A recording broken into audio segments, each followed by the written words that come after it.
Hello, hello! Good morning, madlang followers. Samahan niyo akong mag-harvest.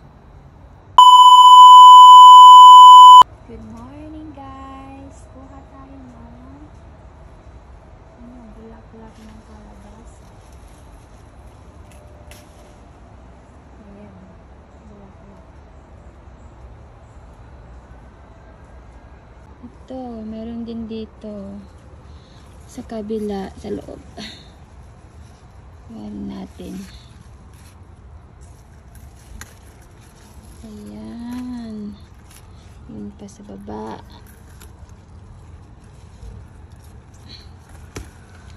Oh, diba?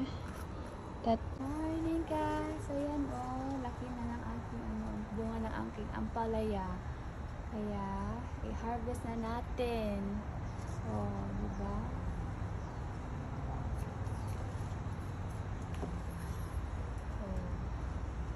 Ang laki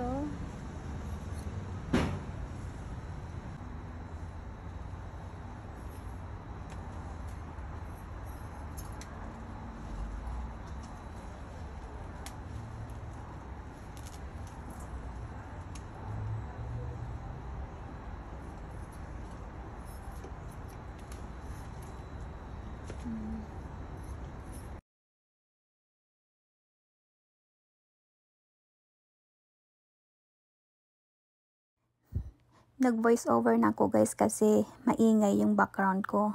May naglilinis sa kabilang bahay. Ayaw ko naman maingayan kayo kaya ayun. Voice over ko na lang. Ayan. Dalawang klase pala yung aking ampalaya. May maliliit at saka may malalaki. Ayan. Alright. Ito naman sa aking tomato. At last, nahintay ko rin na nahinog. Kaya yan, hinarvest ko na rin.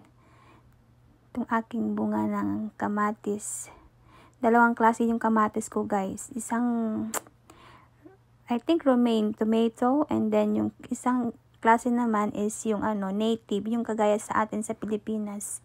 Masarap siya. At saka, hindi madaling masira. Yung romaine tomato. Makapal yung niya, yung balat niya.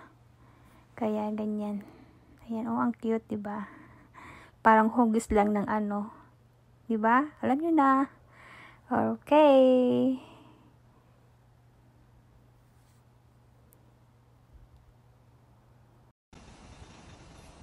Mamumuha tayo ng aking breakfast na talbos ng kamote. Ayan. Dami din. Talbos ng kamote. Masarap sa naisaw-saw sa buo.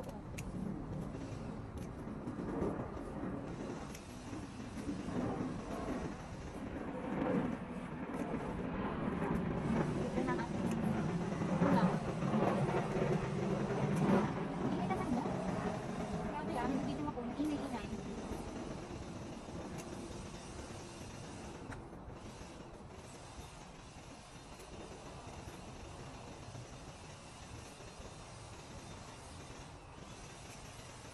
Hindi na kasi pa talaga. Lagi. Lagi na lang. Ang ingay-ingay.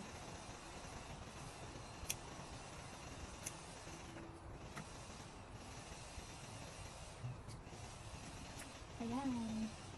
Gawa naman ako. Ay! Ayan. Harvest natin itong ating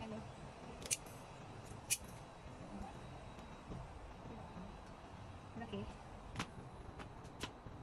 Alin pa ka lang?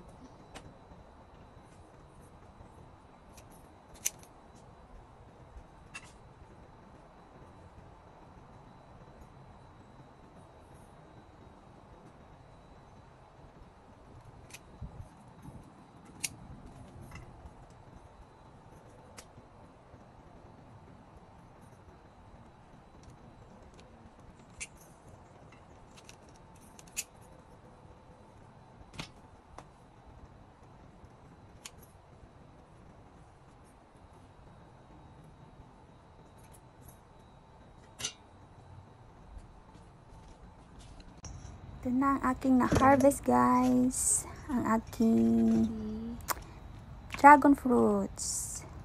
Yan. Mayroon din 4 na piraso. Harvest na yung umaga. Matamis kaya yan. Saka ito, may ampalaya, may talong, bulaklak ng kalabasa, kamati, at saka sili. Ayan, thank you for watching. See you in my next video. Bye!